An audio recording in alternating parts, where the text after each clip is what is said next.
Hi, everybody. Wow, sorry about that. I know we had a little bit of a long intro.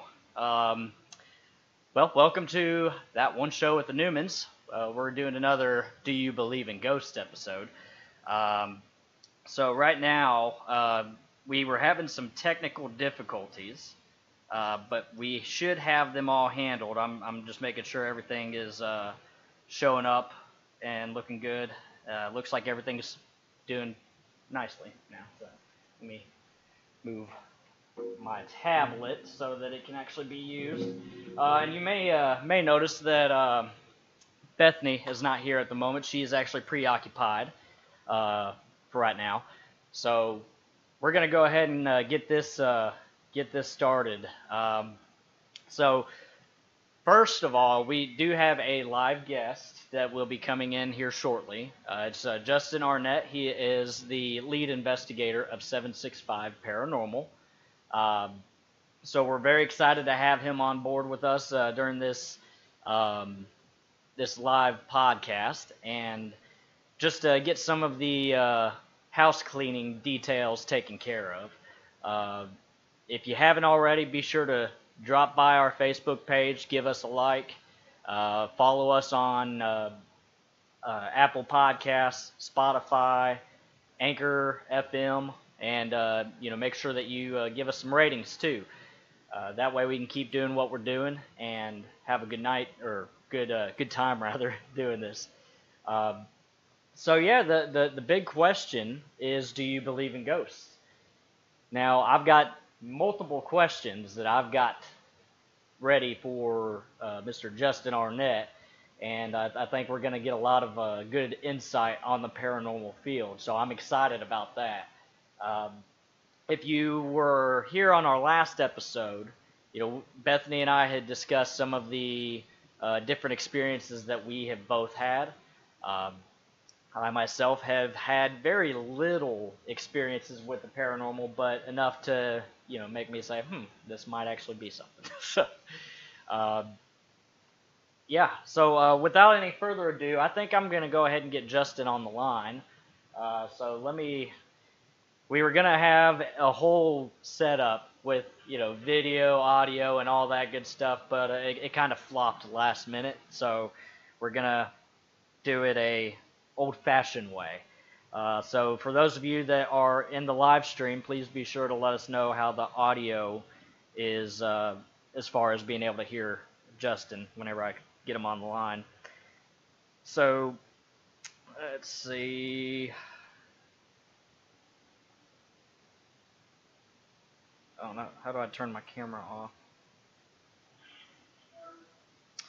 Okay, so apparently I've got the camera on. Let me see. How can I? Let me call you right back. I'll see if I know what I did wrong. So call. That's not it. Oh, there it is. Cool. There we go. We've got you now. How's it going? It's going good, man. How are you? Not too bad. Good, good. Well, I'm glad to have you here. I'm gonna set you down on our pillow, so that way you're nice and comfortable. I love it. So, yeah. We've got some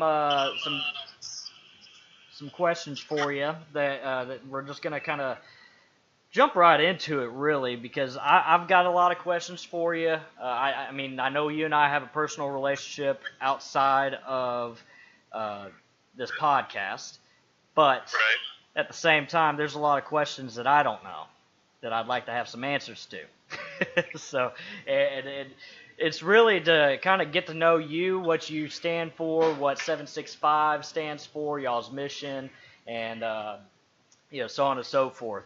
Now, I do see somebody in chat. Hey there. If you could, just let us know how the audio sounds. Make sure that Justin is good to go? All right, cool. So, all right, cool. Audio's good. So, we'll jump right into it. So, my first question for you, Mr. Justin Arnett, is let me put on here that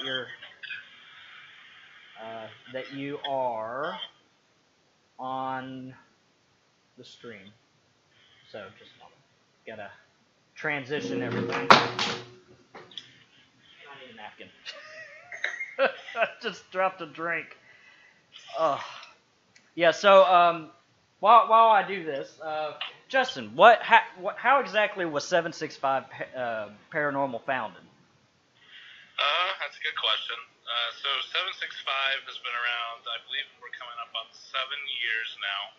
I personally have been involved with a team of some sort in my life for, I think, going on 12 years now. 765 started, a few members of another group and I decided that we kind of wanted to go our own way and kind of start something, with our vision, and we did. So we created 765. 765, for those of you that might not know, is our area code. So we're based out of Lafayette, Indiana. 765 area code. Oh, nice. Yeah. So it's really kind of a self-identifying name there, since you've got the area code in there. So it seems like y'all are really proud of where y'all are from. Yeah, absolutely. I mean, we pride ourselves. I mean, we feel that one of our specialties is helping out legitimate cases of paranormal activity. A lot of groups will travel around and go to different sites, different states, even different countries. And don't get me wrong, I'm all about that. But if I take pride in one thing, it's helping the local community out with the situations that they may or may not have going on. Okay. Well, that sounds very honorable. I try. Yeah. So now, what's 765's mission? Like, what's y'all's goal or mission? However y'all have it worded. Yeah. So, and that's another good question. So, I mean, I would like to believe that a lot of the paranormal investigating groups out there have basically the same mission, which is to find out exactly what paranormal means. Right. I mean, we could talk about ghosts, spirits, demons, angels all day long, but at the end of the day, no one really has any definitive proof and exactly what is out there. And I've heard thousands of different theories on what they could be. I have several conflicting theories on what it could be myself. But as far as what our mission is, would be to determine exactly what ghosts are. What are they? People that have passed. Are they energy created by ourselves? Do we make all this stuff up? I don't know. Right. At one point in time, gravity was considered paranormal. No one knew what it was. No one knew why when you dropped something it fell down to the ground. We now know because of the way the Earth spins, gravity is created. So it's no longer considered paranormal. So we're hoping that one day ghosts may also fall underneath that same realm as being explained. Right. Second part of our mission, again, like I talked about earlier, we are proud from where we're from. We do very much enjoy serving the community, helping non-for-profits, helping our local community members on that have activity or have situations that they don't know what's going on, whether it be real or not. Us going out there and kind of help put them to ease and make them feel better about where they live. So those are our two main missions that we have. Well, that's yet again very honorable. I mean, y'all are doing the right thing for many people, and it attributes a lot to y'all's character that y'all are doing. It's not necessarily to go out there and discover paranormal and get famous for it, but you are doing it to help people. Right, and I mean, everybody wants to be famous for what they do, and absolutely. Why do you think I got this podcast?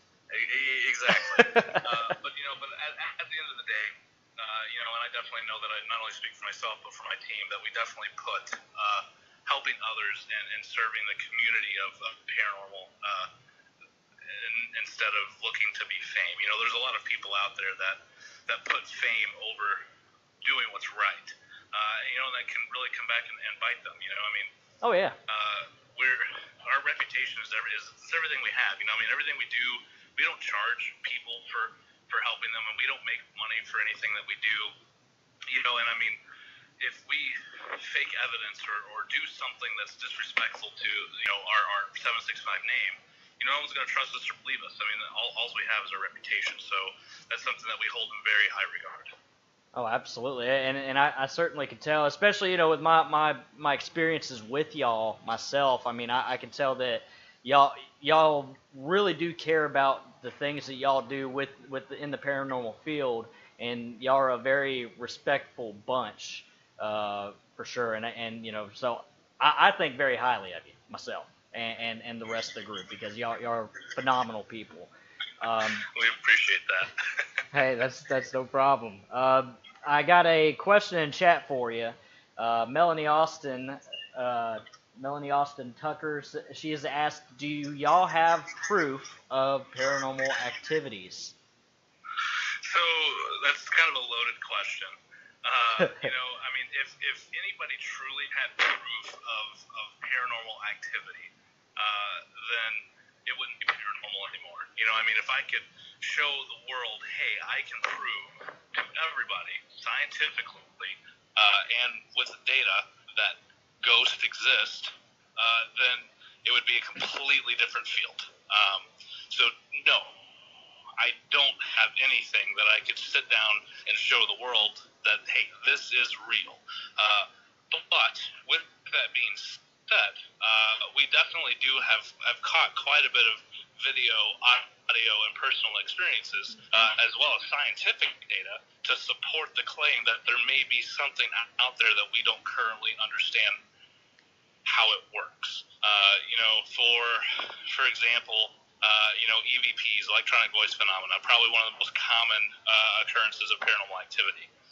It's when, supposedly, when a spirit speaks, we can't hear it because of the frequency range that it can, quote-unquote, speak on. Our ears aren't capable of picking that up.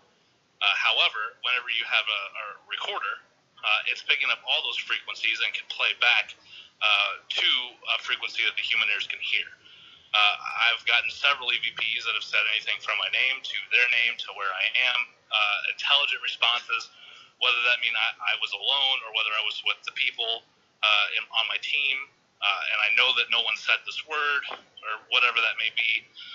We've got video evidence of things that are moving, shadows. Again, I'm not going to put my life and say I know for 100% fact that this was a ghost of a person that had died and now haunts this area.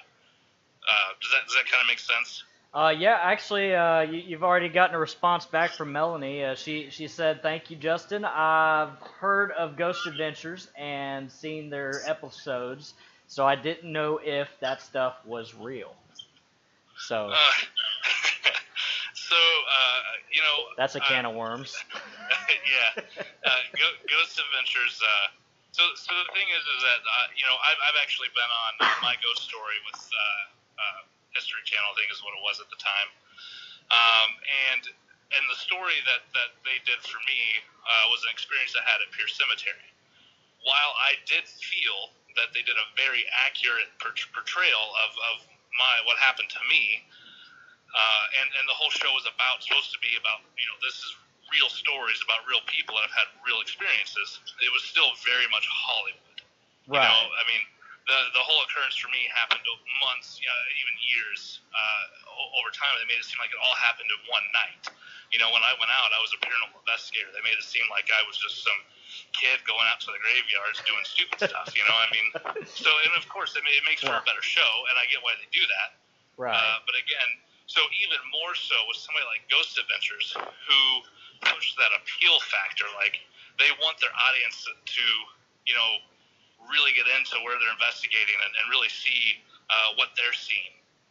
They make it seem like they go out and they investigate one night, and they get all of this activity, and that's not necessarily the case.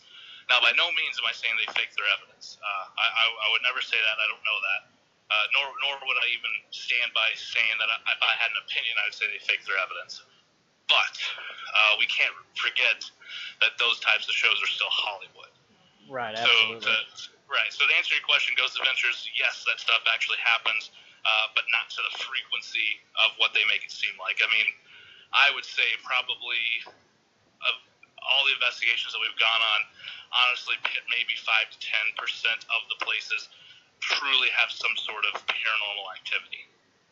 Right, yeah, and that seems like a realistic assessment to me. And by the way, Bethany has joined us. Oh, hey, so. Justin. Welcome. So. And I do kind of want to tack something kind of on what Justin said, that, you know, if we got evidence every single time that we went to a place, a lot of groups, if they got evidence, I think every single time they did something, there would be a larger group of people, either A, on TV or with more research done, or, you know, things like that, if all of us were just getting astronomical amounts of evidence every single time that we went on an investigation.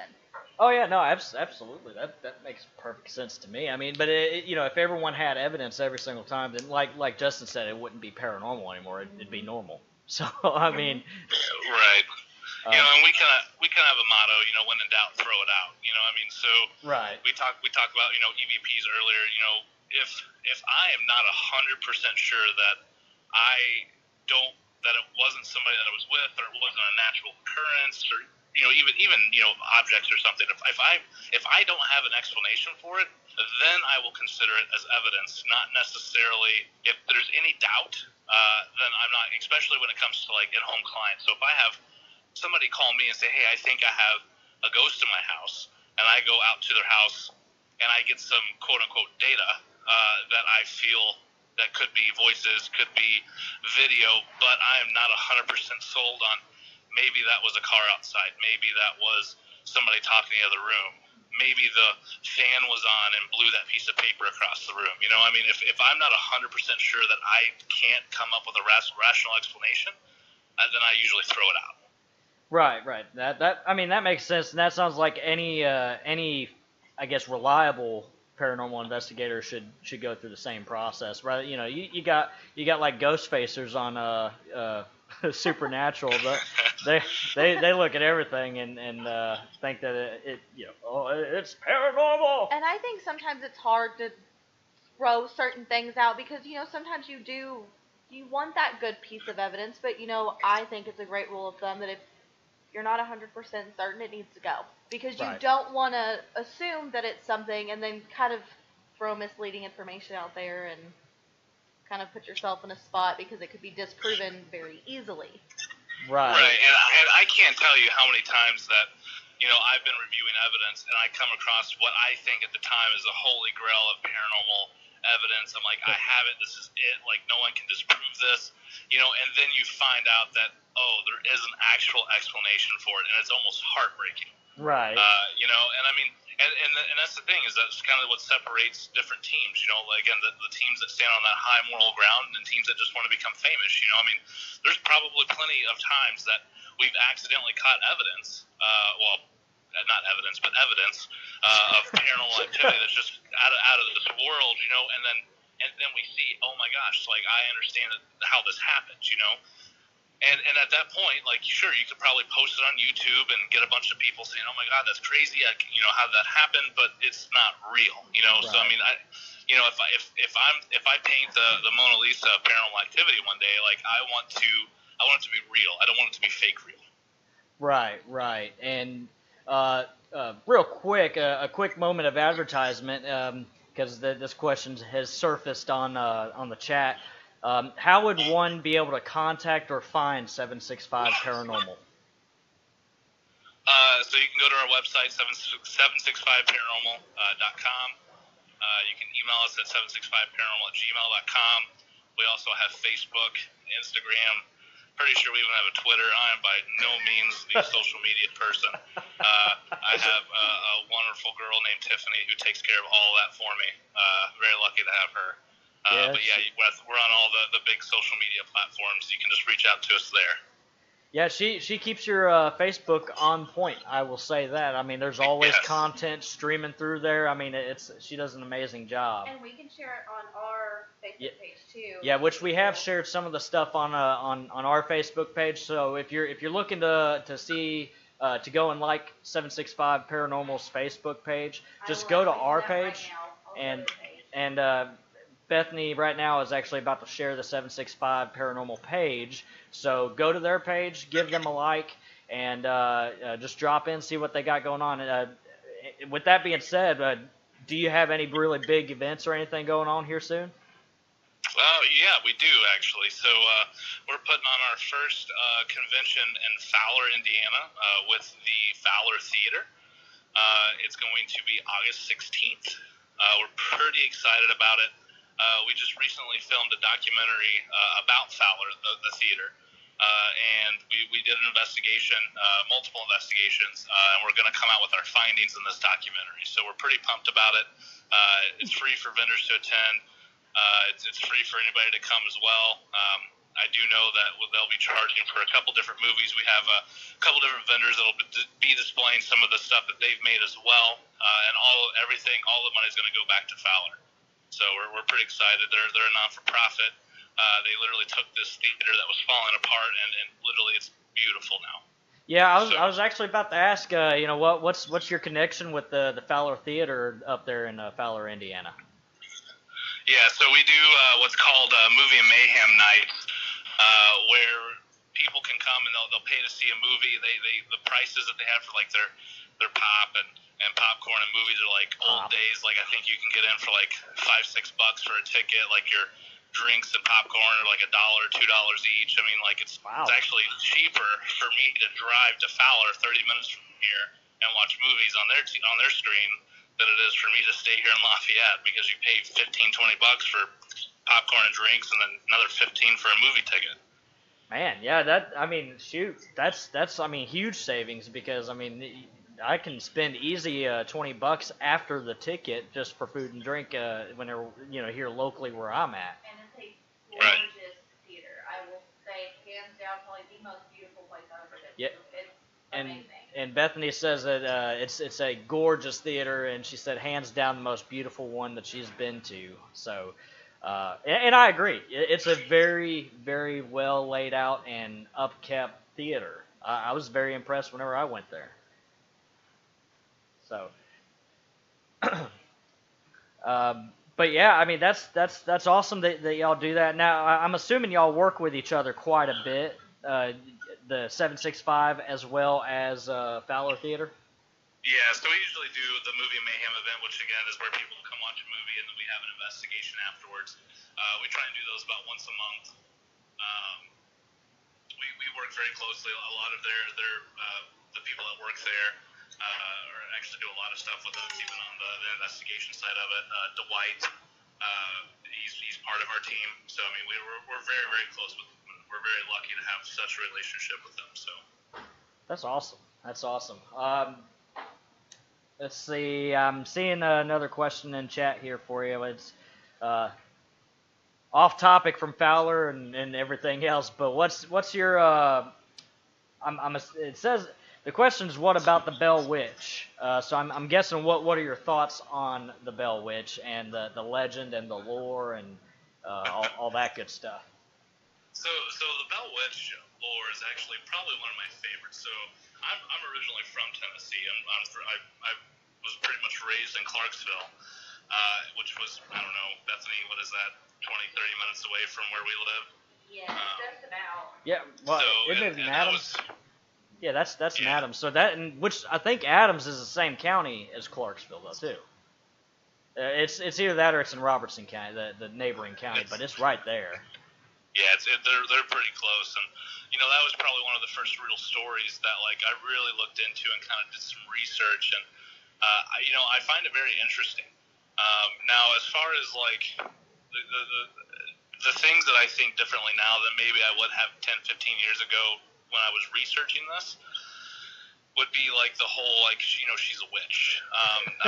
By no means am I saying there are real witches out there, but as far as a witch and kind of I guess a poltergeist / almost demon kind of taking into one form, that's really weird to me. I can't say I've ever seen anything like that, or a witch ever taking the form of anything other than physical.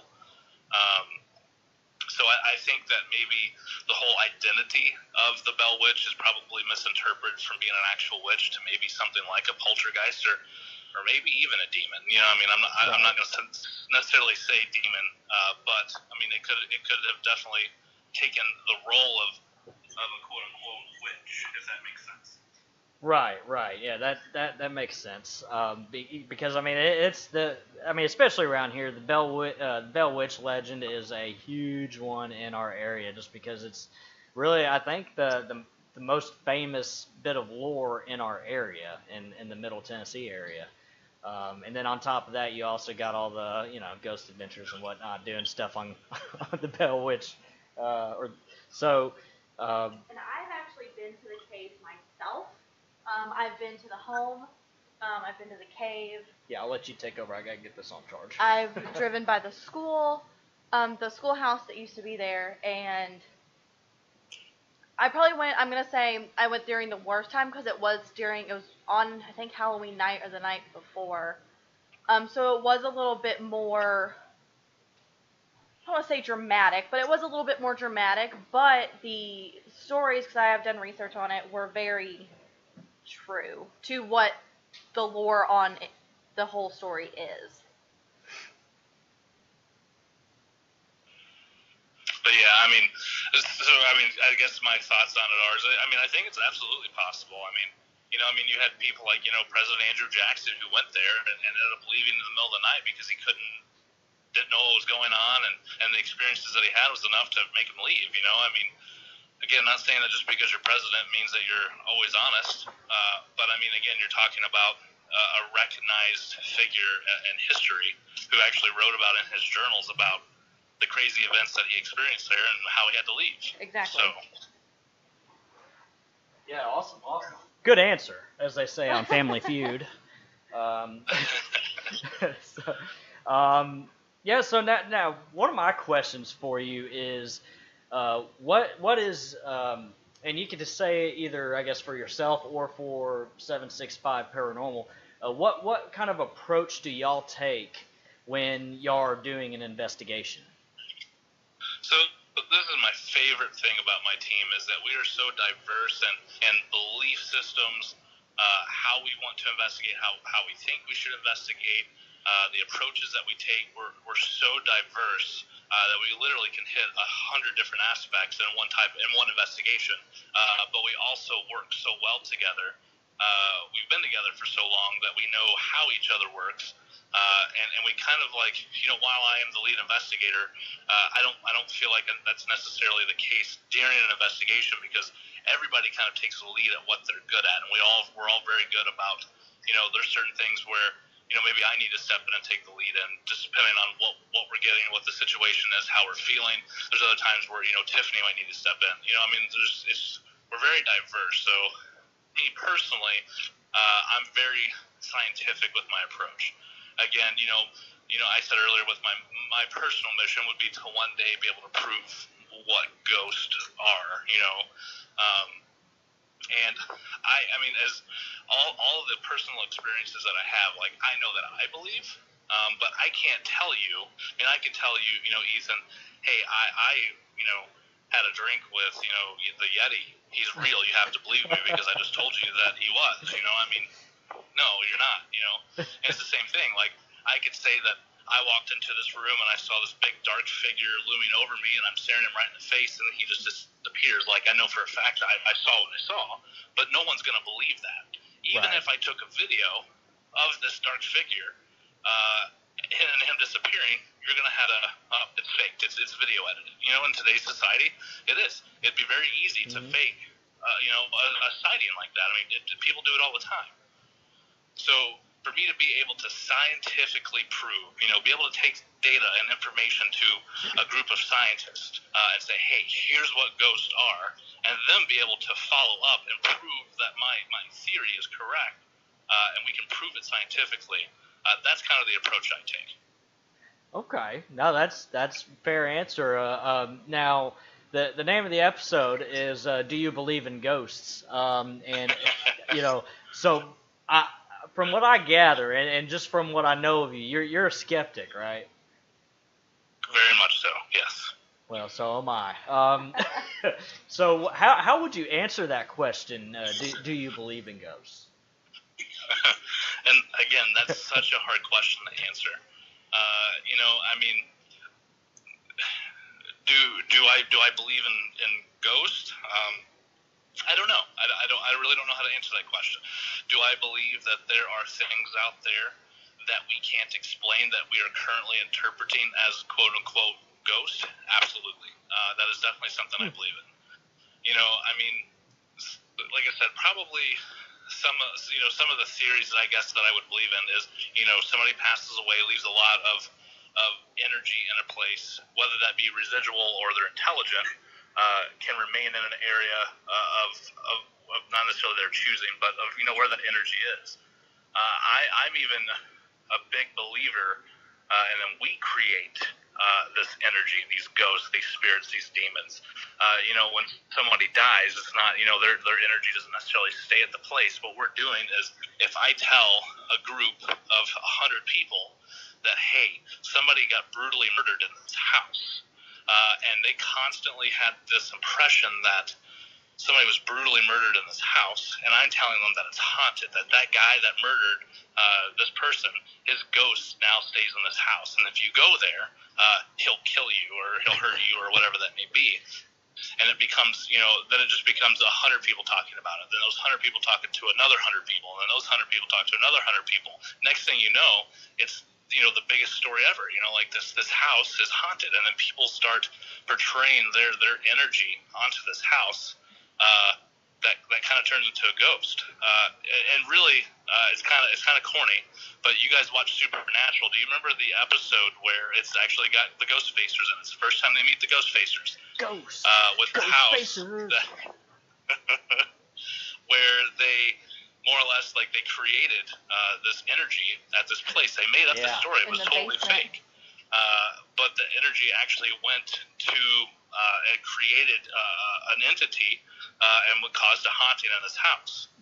I totally believe that we are very capable, and our energy is strong enough, especially when combined with many people, to potentially be able to create something. Now, do you think that, because usually when people go into these places thinking that they're haunted, their energy is probably not the greatest. Either they're scared, or maybe they're angry, or probably, I believe the stronger form of energy is anger, sadness. Do you think that's what's causing these hauntings, if you will, at these places, is because of the negative energy that people are kind of pushing off onto a certain place because of the bad things that happened, if that makes sense? I mean, I definitely think it's very possible, but you look somewhere like Waverly Hills, where it does have a lot of energy, bad energy. A lot of things happen there, where this people energy is just kind of remained at this place. Do I think that could be part of the haunting?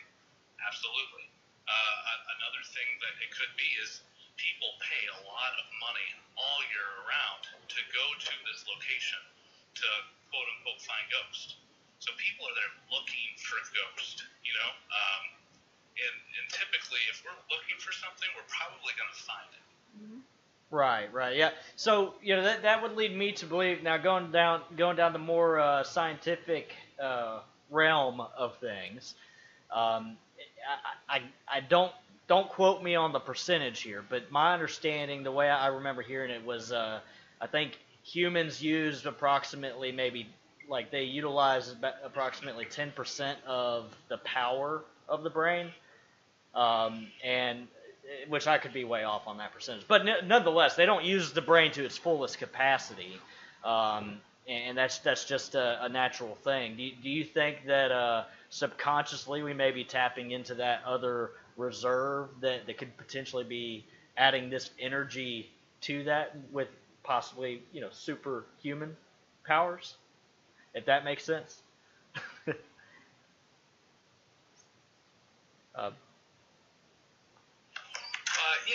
God, don't leave me hanging like that. Really I thought you hung up on me. I was like, did I take too long or what? You're not that point.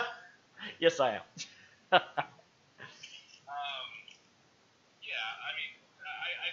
definitely have a valid point there, for sure. Yeah, that's just it's maybe a neat little theory to throw around or ponder on. So now Now, let me ask you this. Going back to like kind of your history, what was what would you say the earliest encounter with the supernatural was for you? Actually, it would have been when so at my grandma's house, gosh, I couldn't even tell you how long it was. It was a long time ago. Um, I used to have these dreams that this guy was coming out of this room and was coming to get me, and then he would get me and drag me back to this room, and then right before he would shut the door, I would wake up, and I would have this dream at least once a night. After I had this dream, I would wake up, and then I wouldn't have it again until the next night, and it was only at my grandmother's house. So years and years and years go by. Can you still hear me? Yes, I can still hear you. Sorry, I'm creeped out by the boogeyman right now. But go ahead. So years and years later, I'm back at my grandmother's house. I was probably 15, 16 at this time, and my little brother comes running into my grandma, and so like where this room was, where I would have these dreams about, was connected to a hallway, and this hallway was where my grandmother kept all of our clothes, or our toys. I'm sorry, and he comes running in there and grabs my grandma. He's like, "Hey, can you come in the toy room with me? I want to get some of my toys." And I kind of laughed, and I'm like, "What, are you too scared to go in there by yourself?" And he was like, "Yeah, the guy's gonna get me." And then it instantly hit me, like, "Oh my God!" Like, I know exactly what guy he's talking about. Like, I used to have these same dreams, and at that moment, it really made me realize that there has got to be something out there, because that was a story that I didn't tell anybody.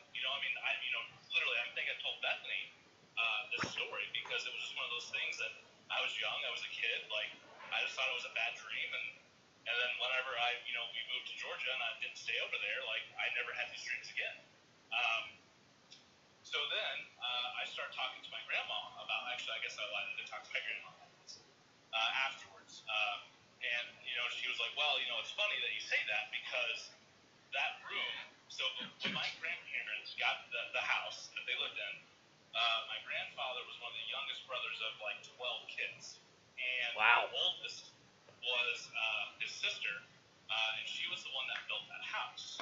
Well, when she built that house, that back room was a place that she would, like, people would come and they would die. They would die? Yeah, kind of like a hospice. Oh, okay. Well, whenever you talk like that, you should probably say hospice, not where they would go to. Because I was like, wait a second. What kind of place is this? Jeez. No, she ran kind of like a hospice, because okay. She lived in it's an extremely small town in Kentucky, so I'm pretty sure at the time the closest hospital was probably miles away. Oh, okay. So, she was as close to a funeral home / I guess nurse hospital that you could get to. So there's I think my grandma told me there was over 15 people that died in that room, including my aunt herself, I guess.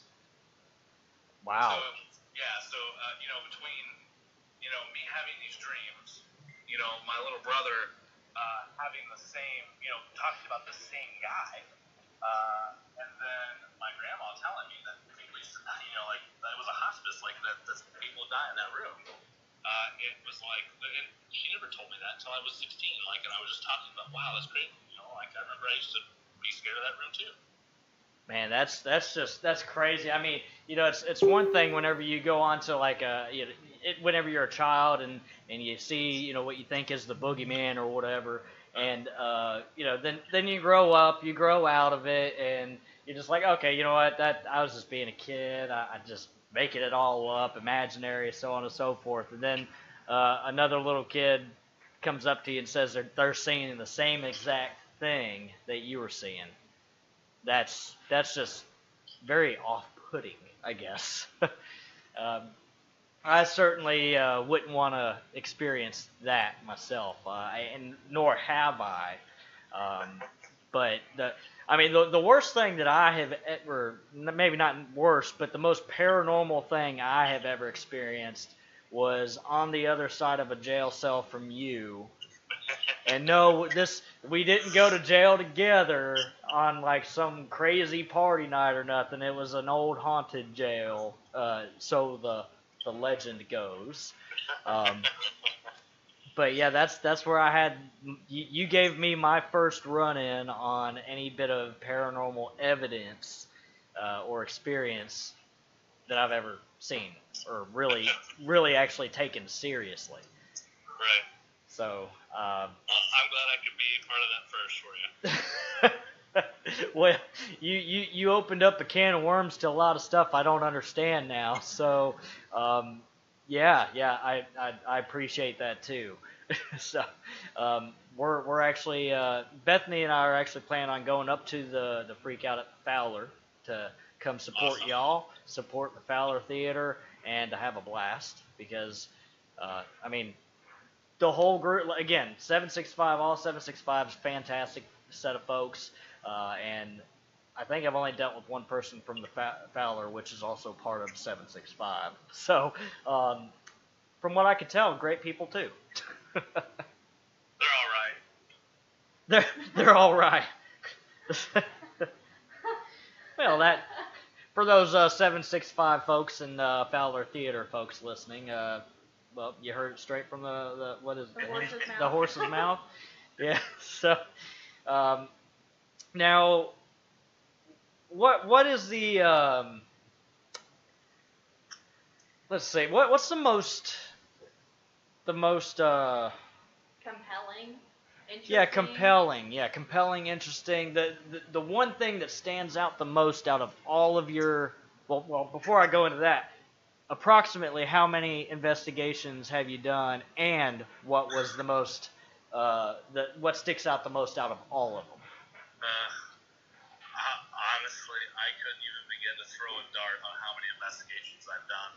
I mean, you look at like the Fowler Theater, for example. I mean, I've probably investigated that place, 15, 20 times. As far as different locations, areas, hundreds. It's quite a bit. As far as one that stands out, again, that's so hard to say. I mean, I would say I probably do have a top three that I would probably have. I don't know if you want to hear about all of them or not, but well, I mean, do you have sorry, I'm doing like computer stuff and everything else. Do you have a favorite? Yeah, do you have a favorite story? Which I just seen my chat's been going and it hasn't been scrolling at all, so I've got some questions to answer after you answer. That's why I'm sitting on the computer now. Then I'll throw probably the most recent one out there. It was probably a couple of years ago. My wife and I we got married and we went to Italy for our honeymoon. And for my honeymoon gift, she got me like inside tickets to see the Colosseum. Wow. Not only did we get to go inside the Coliseum at nighttime, but we got to go down below, like where you normally can't go during the day, like where they kept like the gladiators inside of before they came outside to fight, which was like one of my dreams. One of your dreams. You're Norbert. Totally top 10 on my list. So anyway, we go and we do this investigation, or not investigation. Like we had like a professional tour guide. He knew a lot more than I did, and I like to think that I know a lot about Rome and the Colosseum. So it was great. It was great. Like nothing really crazy happened while we were down there. I mean the feelings and the emotions were just so much. It's like so hard to put into words. But like I wouldn't necessarily say like there was a ghost down there and he was like watching me or anything like that. But the crazy thing didn't happen until like later on that night. So we got done with our tour. We left and walked back to our apartment. Went inside. We went to bed. So the rest of the story I'm going to kind of tell in Amanda, my wife's version, because I don't really remember much of it. But apparently she wakes up to see me crawling backwards, looking up at something with my eyes open, more or less telling it not to hurt me, to leave me alone, to go away. And I'm crawling backwards, almost like if you can imagine, like, one of those old horror flicks, you know, the girl's running and she falls down and she turns around and looks up at Michael Myers before he stabs her, you know, like that. At least when she described it to me, like that's the vision that I had of what I was doing. Oh. And then then there was kind of like stairs because where our bedroom was upstairs, so I started to go down these stairs. Well, in Italy, like all of their houses are made of like tile and marble, like there's not like, you know, like the flooring type that we have because it's a very humid area. So I start to climb down these stairs backwards, and the first thing I remember was feeling this pop in my wrist, and I guess as I was trying to climb down these stairs, I broke my wrist. Oh. Which kind of like snapped me awake, I guess, and then like next thing I'm literally like sitting like half on these stairs with Amanda literally screaming at me. And she apparently had been screaming at me for the longest time. The only thing that snapped me out of it was my wrist breaking. And like that. Sorry, I keep interrupting you. Did you actually break your wrist, or was that just in the vision, so to speak? No, my wrist actually broke. Oh, fantastic. Yep. Yikes. That's and you know, and that's one of those personal experiences, you know, like I mean, I don't sleepwalk, you know, I don't really talk a lot in my sleep, like, you know, I mean, you know, I'm sure I have dreams like everybody else, but I mean, like if that was the type of things that I had done at any point in my life, you know, maybe, and I was in a different area, and I mean, so it's very possible that maybe I was just having a really bad dream. Yeah. But I mean, I don't know how. You know, I could crawl across the floor with Amanda yelling at me. The only thing that would wake me up is me breaking my wrist. Yeah, I mean that's kind of weird. I can't say that I know too many people who have broken any bones while they were sleeping. You know, I mean that just doesn't really happen. You know. Right. So now I'm gonna be skipping a few of these questions. I'll try to get back to them here in a second. But we got Rune in the Moon in the house. She is one of our good friends that does a lot of she does some tarot card readings and she's got just check out her page. She's got a ton of stuff. But she's asking, have you ever investigated Bachelor's Grove? Wait, Bachelor's Grove. I'm guessing so. LaGrange, Illinois. That's outside of Chicago. Well, it's outside of Chicago. No, however, that is somewhere that is really high on my list. You know, traditionally I'm not, you know, it's funny because, you know, what got me into this was a graveyard, but traditionally I'm not a huge graveyard fan. You know, I'm a big believer in spirit. You know, if spirits are what traditionally we think, that's where all they're found. Oh, I think we're losing you. Hello, Mr. Arnett. Are you still there? Hello, Mr. Arnett. Are you? Oh. He's coming back. Are you there? Can you hear me? Yes, sir. I can hear you. All right, sorry. What'd you last hear? You're not a huge fan of graveyards. Yeah, so I'm not traditionally a huge fan of graveyards because, you know, people don't. I mean, yes, their bodies are buried there, but that's not where they spend their time. Unless they're a grave digger or somebody that works there, right? They're not going to really have an attachment to this graveyard. But Bachelor's Grove probably has produced some of the best photograph evidence of paranormal activity. I mean, if you've never Googled like Bachelor Grove paranormal evidence, you should, because there's some fantastic pictures on there that are pretty hard to fake. Yeah, we'll have to look some of them up and share them on our Facebook page after the show. Yeah, and there's a lot of history with it. I mean, you can talk about Bachelor's Grove for a while. A lot of history there, but it's also you can't really investigate there at nighttime without doing it illegally and trespassing. And one thing with 765 is, you know, we try to keep it as, you know, legal as possible. If we're not supposed to be somewhere, then we typically don't go. Now, I mean, we have gotten special permission to investigate places. You know, like for example, Bobby Mackey's is probably one of the other well-known places out there, even for non-paranormal enthusiasts. We got to investigate there privately before they did investigations. Oh, wow. Yeah, and I mean, that was kind of, huge for us at the time. But like Bachelor's Grove is going to be one of those places where you really aren't supposed to investigate, but people do sneak in there. I mean, it is a very large area, and it's very possible to kind of weasel your way in there. But again, not something I'm willing to get arrested for either.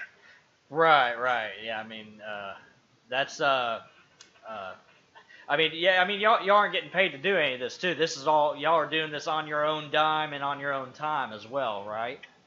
Correct. Gotcha. Yeah, I mean, doing it for the cause. So again, very honorable.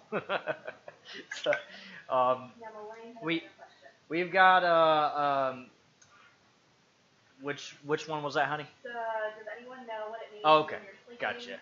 gotcha. So Melanie Austin Tucker has asked, and you may know, you're more of the expert in this field than I am. She has asked, does anyone know what it means when you're sleeping and you hear someone not in your house whispering in your ear and your body feels like it's paralyzed, like you can't move? Sorry, I was reading like a fourth grader because the text is really small. So, but go ahead. You're gonna have to read that again. It sounds like sleep paralysis, but read that again. Okay, hang on. I'll pull it up closer so I can actually see it. Does anyone know what it means when you're sleeping and you hear someone not in your house whispering in your ear and your body feels like it's paralyzed, like you cannot move? So that sounds like a couple different things. The scientific thing would be sleep paralysis. So your body, whenever you sleep at night, does shut down. Your muscles relax. They don't work like they normally do, which is why, like, if you've ever, like, woken up and, like, sometimes it's kind of hard to move around really quick or whatever, that's because your brain has not told your body that, hey, you're awake, you need to move. Right. That's sleep paralysis. That is a thing that happens. That's nice. As far as the voices and stuff, that could probably be pushed towards, like, where you're sleeping, where you're dreaming when you have this. Because usually if you wake yourself up, you're like in a deep sleep REM cycle, so you should be having these dreams that these voices you could technically be in your dreams. However, my more paranormal, non-scientific proven thing would be astral projecting.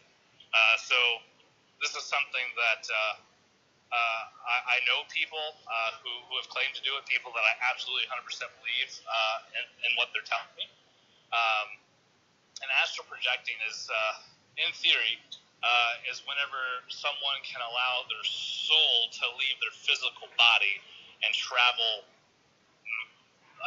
like the ghost dimension, third dimension, whatever word it is that you want to call it. And that can cause, obviously your body, in a sense, like your soul is what fuels your body. That's the only reason our body's moving is because of our soul. But the only reason our soul can take a physical form and be able to interact with this world is because of our body. They both need each other. Right. But when you separate those, it obviously can cause issues with the body. So the sleep paralysis and astral projecting, people that are astral projecting and not realizing that they're astral projecting, can a lot of times be just that's sleep paralysis. That's what you're experiencing. When in reality they're experiencing astral projecting. So I won't name this person because they'd probably be extremely upset if I did. But I used to work with somebody, not actually work, but paranormal field work with somebody. Okay. Who came to me with issues of astral projecting and them not needing to. What they were describing was spot on astral projecting, but when they did, so the issue with astral projecting, especially if you don't realize that you're doing it, is that you're opening yourself up to a world that we can't even remotely come close to talking about in this physical form. So you talk about demons, like, for example, demons are spiritual beings that can sometimes take a hold of the physical world, which is whenever we have experiences with demons, that's what we call that. However, whenever someone astral projects and they send their spirit outwards, then you're in their realm, you know? Right, right. Do you think whenever you do that, do you think you can bring a tag along with you on the way back, or? It's absolutely very, very possible. Again, this is something that I've never done, at least unknowingly. Who knows what we do when we sleep. So I'm by no means going to claim to be an expert on astral projecting. But in theory, astral projecting is when your body and your soul, your spirit split, and you're going into that spiritual realm.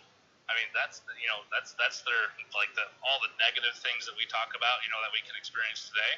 That's their ball field. I mean, that's their territory. They're the ones that's in charge of that. So I think bringing something back with you when you're astral projecting is probably one of the better things that could happen. It could be so much worse, probably. The whole astral projecting thing is that to me is just that's wild. I mean, the fact that that something like that is even possibly possible. I mean, that's some things can just scare the crap out of you, I guess. Rune in the Moon has said, if you do go investigate at the Bachelor's Grove, she would love to tag along for the experience and the evidence. Would that be? Well, I guess she can handle. Y'all can handle that offline, but so. Yeah, I mean, there's a lot of times where we go to, especially larger places like that, and then we'll post on our Facebook page, where we'll invite members of the public to come out, especially somewhere like Bachelor's Grove, especially if we got written permission that we could bring people. Yeah, sure, that's definitely something that we probably would open up to the public. Now, obviously, it wouldn't be like 100 people or anything like that, but in general, especially if somebody messages us and says, hey, it's always been my dream to go to Bachelor's Grove, I'd love to go. If for some reason you guys ever have the chance to go, I would love to go. We have some very organized people, much more organized than myself, that keep track of that kind of stuff, and we do our best to kind of reach out to those people and invite them along when possible. So. Awesome. Yeah. So with that being said, we're gonna take a quick moment to hear from our sponsors.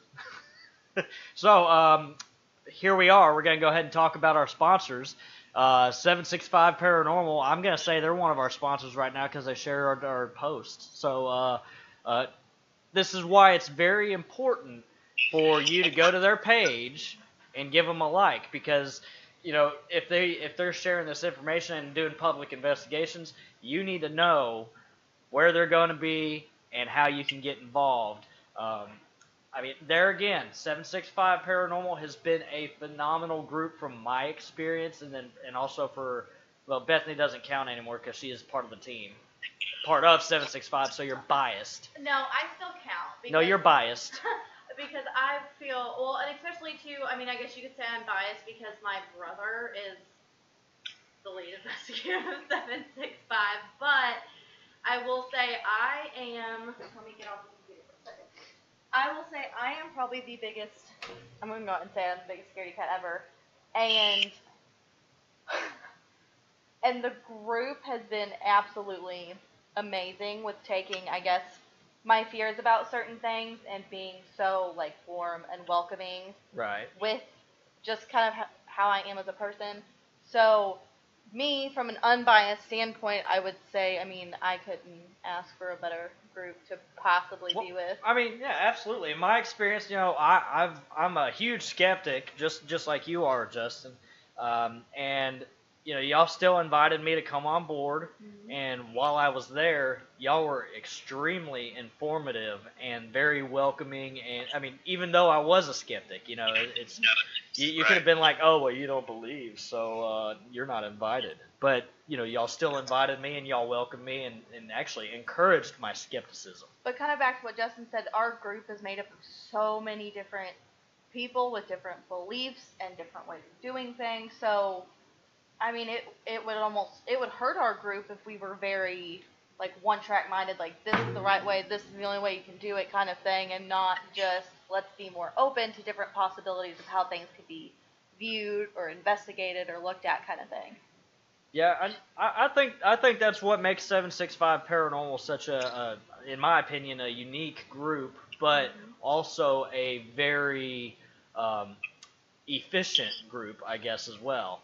Just the fact that y'all are so diverse in your thoughts. I mean, you've got some folks that are into the spiritual side. You've got some that are into the I don't know, the paranormal side, obviously. You got some on the scientific side. You've got some on the skeptic side. I mean, it's everywhere. I wouldn't be surprised if you told me that you had some people that were like werewolves that are helping you out, or some vampires here and there, or which that's obviously lore, but you might have a couple witches somewhere. Or, y'all got a huge blend. It's great. I love it. So.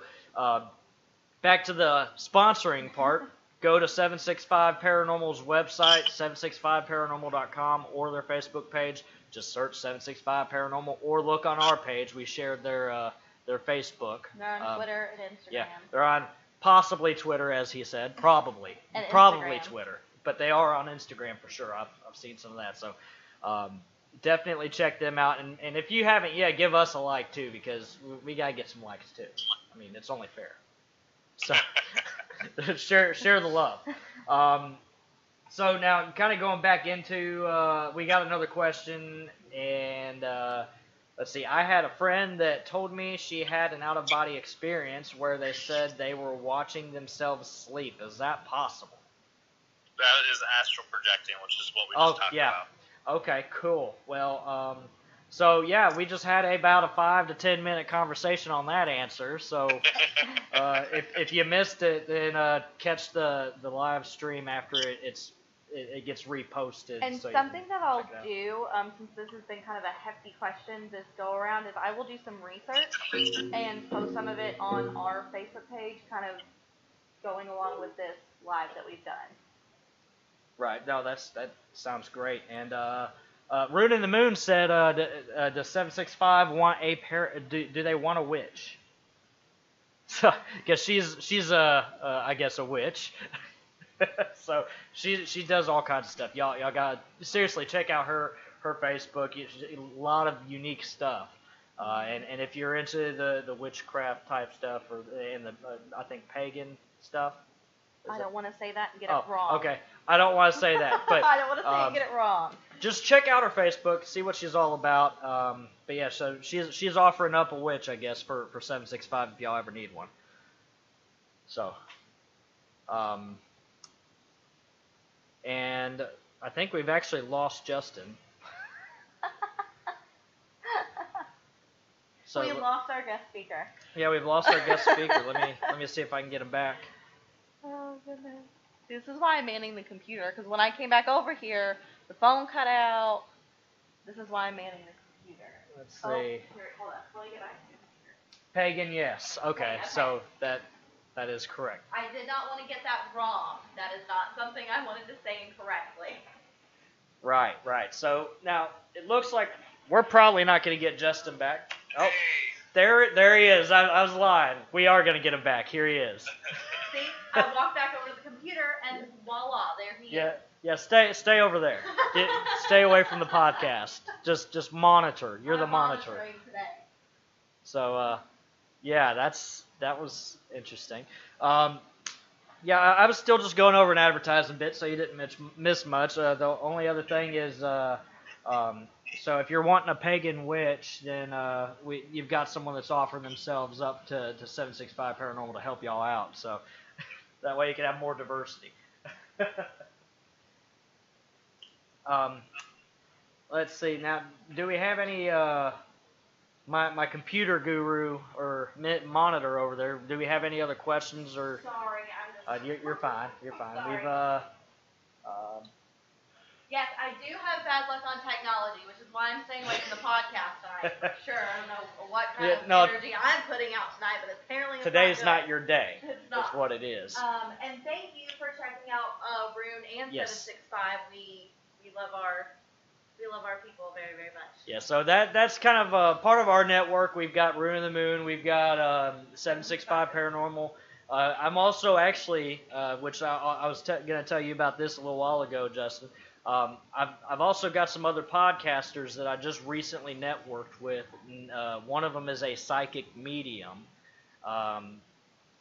So we've certainly got our choices of the paranormal field on and who we can get to know, which we will be doing some cross promoting with our psychic medium friends. I would advertise them, but I don't have their name off the top of my head yet. I just met them, so it's like the beginning of a relationship. But yeah, so we do have that, Justin. If I think don't you have access to some psychic mediums though too, don't you? I do. Okay, well then looks like you got it handled.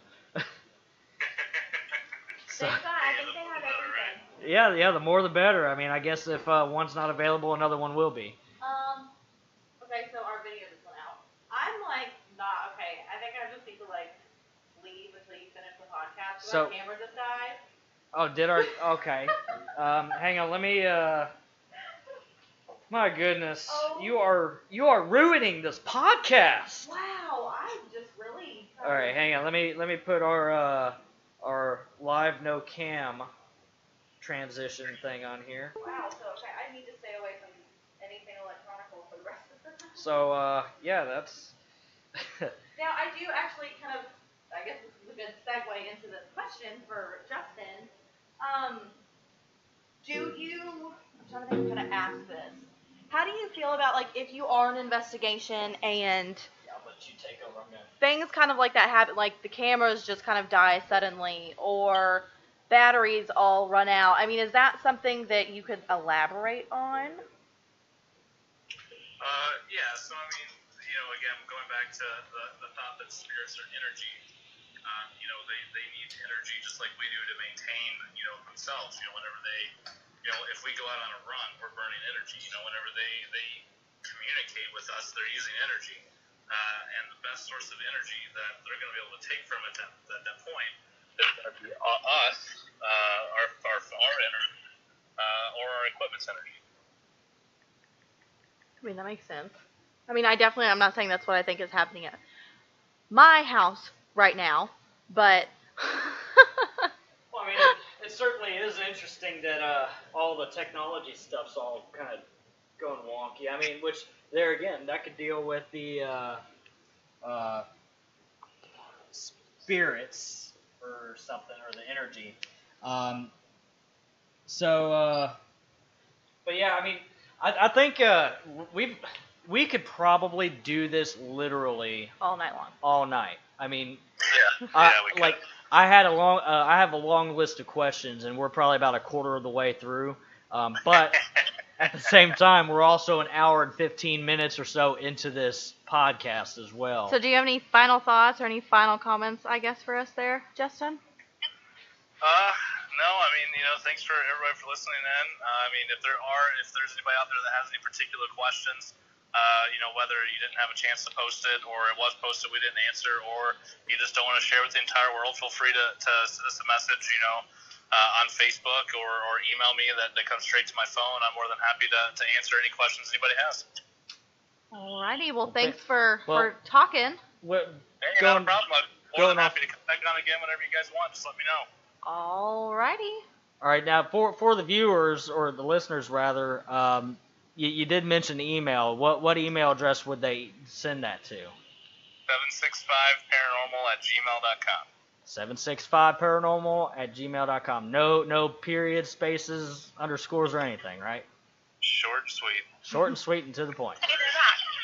Alrighty, well, thanks again. Yeah, thank you so much for joining us, Justin, and we will definitely do this again, so long as you're willing. Absolutely, you just let me know. Alrighty, well, have a good night. Alright, thanks guys. Bye. Bye. Alright. Alright, so there you have it. That's our at least our interview with Justin Arnett. He's the lead investigator of 765 Paranormal, based out of Lafayette, Indiana. Did I say that correct, dear? Lafayette? Yes. I said it right? Yes. Well, I know how you are because I used to say Lafayette. No, it's Lafayette. Okay, so Lafayette. I've been around you so much, I guess. Did you see Stephanie's comment? Yeah, I'm about to get to that here in a second. It's almost just as bad as I say Louisville. And now I don't even remember how I say it. said something too. So Okay. I'm a horrible monitor tonight. Yeah, you're doing an awful job monitoring, dear. I need to get you another job, I'm just not monitoring. Cameras, I'm breaking the phones. Right? So Melanie says, I'm a skeptic myself, but I was wondering if mediums and witches are real. Not trying to hurt anyone's feelings, I just didn't know if they were real. So, now as far as on the witch side, I would definitely direct you towards Rune and the Moon. She's a incredibly knowledgeable person in that field. So if you have any questions about, even the pagan beliefs and whatnot, just a lot of people are history buffs and curious on a lot of different things are fascinating for everybody. Mm-hmm. But yeah, go to Rune and Moon's Facebook page and contact her, and she'll be able to give you all the details on everything. And and I do feel I do feel like it's just kind of up to everybody's. I'm trying to think of interpretation of certain things. Yeah. If that makes sense. Yeah, it's up to everybody's interpretation. I mean, the thing is, as far as the witchcraft goes, the witchcraft that Rune of the Moon may do may be completely different from what you interpret witchcraft to be. Or what lore has made some of it out to be. Mm-hmm. And I feel like that's kind of like that's where a lot of the information comes from, is lore and, things that we've heard about, just stories or, things that our great-great-grandmother has told us, But I know my Nana, I've said it before in earlier podcasts, that my Nana believed in psychic mediums. That was something she was really big into, and, I mean, that was just the way she believed. And I know some people who don't believe in that stuff at all, so I do think it's just almost person-by-person kind of thing, and your views and beliefs on certain things. Oh, absolutely. Me myself, I'm not really, I'm like you, Melanie. I'm a skeptic whenever it comes to mediums and witches and all that stuff. However, I do have a friend that just so happens to be into the witchcraft stuff, and that's Rune and the Moon. So we're a judgment-free zone, and Exactly. This is a safe place for anybody and everyone's beliefs. We entertain thought on everything. We talk about, discuss it, try to figure out everyone else's perspective or interpretation on it. So, me, myself, I'm a skeptic. I mean, with psychic mediums, I'm a skeptic because I've seen TV and I've seen how they prove them wrong. But I believe that TV has I'm not going to say all, I'm going to say some TV has, I think, maybe ruined the name for some people who I believe have those abilities. I feel like kind of like what Justin said earlier, Hollywood, I think sometimes takes things that are true and almost makes them unbelievable to a point. Well, I mean, here's what you do. I mean, if you're wanting to look at the same exact concept of what you just said, with all the lore, just look at the media. Mm-hmm. They're nowadays, the news, you don't know which one's actually telling it the right way. You got some that are far left, some that are far right. And I think it was like that a long time ago even. Right. Just with how things are portrayed. And so I do, like I said, I just think it's everybody's own personal beliefs and opinions kind of thing. But this is always going to be a safe place, I guess, if you want to call it that, for people to share their opinions or experiences or their beliefs. Because being in a field like this and being with the paranormal group, I am fully aware that not everybody thinks the same way. And not everybody agrees with, certain things. And that's totally fine.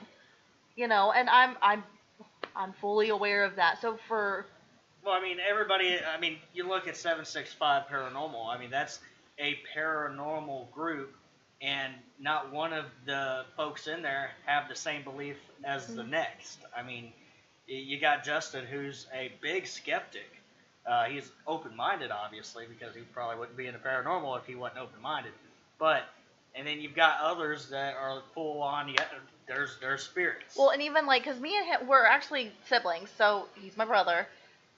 I mean, Surprise! and we have, I don't want to say completely different views, but we do believe differently, and we're best of friends, and we always have been, but we still believe differently. So I am totally open and fine with people coming on the page if they don't believe the same thing, or maybe even agree with the same thing, or have maybe what they feel like is a far left field kind of thought. We are always open to stuff like that. Oh, absolutely. We just always expect respect from Yes. our viewers and listeners and things like that. The only rule that we ever have in our live podcast is just to be respectful. I mean, if you got someone that's saying that they're a psychic medium or a witch, or they believe in ghosts, Or Wiccan or pagan or any pagan, or I mean, you name it, anything on there, we expect everyone to treat everybody with respect. The first moment of disrespect will result in a ban from the page, because it's zero tolerance. Just because, it is sometimes kind of a, you don't talk about stuff like that. Like, that's not something you talk about. Yeah. I mean, this is a don't touch zone for a lot of people. But that's really what we're here for, is so that we can bring it out and just talk about it, because you can't just talk about it anywhere else. Because I was that way for a long time, and it was actually Stephanie, who is the owner of Rune and the Moon, who kind of pushed me a little bit to I guess, stick up for what I believe in. And I don't think that I could ever thank her enough for that. Just because I was, what did I say last time that I was in my paranormal closet? Is that what I called it? It was a paranormal closet last podcast. Yeah, you came out of your paranormal closet. That was weird. But that was the only time that I think this channel would be uncomfortable. But I do think that it is such an uncomfortable topic sometimes, because people don't want to be judged. And we just want to make sure that everybody knows that if you're here asking questions, talking about your experience, whatever it is, you're not going to be judged. Right. And even just for asking the questions. I mean, absolutely. Everybody has some sort of skepticism, so that's all good to go. And let's see, Rune of the Moon, Ethan, your tarot reading was pretty enlightening. Well, I mean, it certainly was. I mean, I actually did have a tarot card reading with Rune and the Moon, and which, by the way, I think I've already said it before, but she's very professional and very knowledgeable in many different aspects. Like I said, check out her page. But she did a tarot card reading and was pretty much just telling me about my life, and she hasn't known me since I was a kid. But here she was telling me stuff about me whenever I was a kid. I'm like, that's not weird at all. Well, and because I believe in that stuff, and I'm not 10,000% skeptic on it, it was great watching you get that reading and be like, oh wow, she knows a lot more about me than what she should write about now. Yeah, she was going on about how whenever I was a teenager, I had a lot more on my plate than what most normal teenagers would, and yep, she was right. I was at the age of 16 paying all kinds of bills. I was paying on a mortgage and everything. But this isn't my biography, so we won't go too far in depth. But it was very accurate. And Melanie, don't ever feel like you don't feel uncomfortable here. Like I said, this is a safe place for people to ask questions. It's a safe place for different beliefs. Mm-hmm. I mean, this is a good place to be if you have questions. Absolutely. I've got a million questions. So. And we can't promise to always be able to answer those questions. But I know you were asking about the sleep paralysis and kind of the astral projection topic. So I am going to actually do more research on that and post it on our page, just so if maybe somebody else has the same questions but they don't want to ask, they could see that we have that information and they're going to be able to get to it. Absolutely. And I'm going to set up an email account for our podcast, so if you want to ask questions, just not on Facebook or in chat, you can email us, or you can always message us and ask us questions, and we will be sure to answer them. Yeah, send us messages on Facebook. We'll if we can't answer them, we've got the sources to get the answer for. I mean, as you see, we've got the pagan questions that could be answered. We got witchcraft questions that could be answered. The paranormal questions. Paranormal, the medium questions. Yeah, we've got it all. The skeptic questions. Yeah, the skeptic questions. So I'll probably be answering those myself. And I love research, so if you don't feel like researching something, I would be more than happy to, hey, I don't have the answer right now, but let me do some research and I'll get back to you with what I find. I mean, I'm totally up for that too. Right, and we are, I do have a blog set up. It has probably nothing on it. Not probably, it doesn't have anything on it. But we are going to be putting the research information that we find. We're going to condense it into an article and put it on our blog. Mm-hmm. So don't ask me what that website is, because I think it's that one show with the Newmans.blog.com or something like that. Don't look at me for answers. I'm not touching any more electronic equipment tonight. So. Yeah, in fact, I'll see if I can't pull it up real quick. I just plugged in something and I was scared something bad was going to happen. So, if anyone's got any other questions, certainly... Let us know. Yeah, let us know. Or if there's something you want us to do a podcast on, let us know. Because we don't always do lives. We also do just, what is that? Just like the podcast? Yeah, I mean, we do actually research a lot of stuff, and then we'll actually do a pre-recorded podcast sometimes. What's going on with the computer? I'm controlling it from the tablet. Oh, okay. Yeah, so... Woo!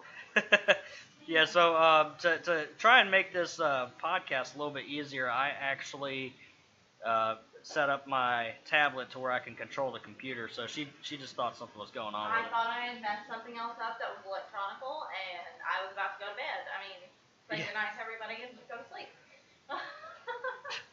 Right. So I was trying to find the website for you. I'll have to figure it out, but I'll post it on our page and everything. So that everybody can check out what we got, which of course I won't post it anytime soon, just for the simple fact of it's empty. So once we get some content on there, we'll start sharing it. Let's see. Melanie, I can't talk about my beliefs or disbeliefs to many because they judge me. Yep, that's the sad thing about today's society. There's so much judgment. And it's really just a sad tragedy that so many people judge. I mean, even good Christian people will judge at some point. And I don't know if you saw Stephanie's post or comment, whatever. I can't talk either. Oh my goodness. You just want to read that out loud. Okay, so Rune the Moon says, Bethany, we can always add anyone to the Stewart County group since it's closed too. There is a... Yeah, so and this right here is just local for us. There is a group page that has a lot of resources based on, is it the pagan and witch beliefs or? Oh, hold on. Yeah, we'll get the. Let me go to the page real quick. Yeah, so there is a page that y'all can view on that if you're local, which. If we've got it, I'm certain that... It's Stewart County Pagans and Spiritualist Group, okay. And it's closed. Yeah, so you can only be invited into the group. So just due to the nature of how judgmental a lot of folks are. But it is a very open and not judgmental group, which is really nice to have. Like an outlet. Right, yeah, it's a good outlet to find some information and not be judged, for sure. Melanie, I hate that you've been called a liar and that you're making stuff up or that you're loony. It's sad that people are saying that. I mean, and that will never happen. You don't have to worry about that here. So this place is a judgment-free zone. But we're going on an hour and a half here, and we're going to have a lot of editing to do if we continue with this. We've got plenty of content to go over. So again, check us out on our podcast. You can go to Anchor FM / that one show with the Newmans. There's also a button there that you can click. It says support this podcast. And for a small monthly donation, you can help us continue to do our live podcast as well as our pre-recorded podcast. There's 3 different tiers. There's 99 cents, $4.99, and $9.99. So, oh, looky there, we got. That's awesome. Hey, we remember playing Raft with you. And then Melanie. Yeah, and Melanie. Oh yeah, anytime, Melanie. Absolutely. Man, Rochelle, you caught us at the end of our podcast.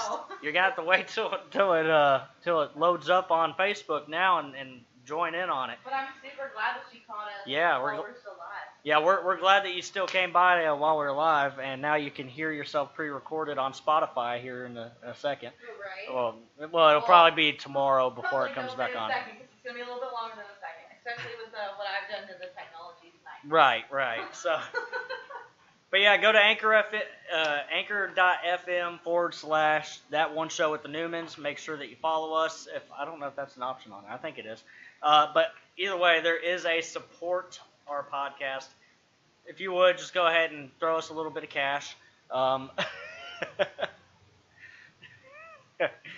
just kidding. I'm not panhandling. But anyways, if you do want to support us, go there, do that.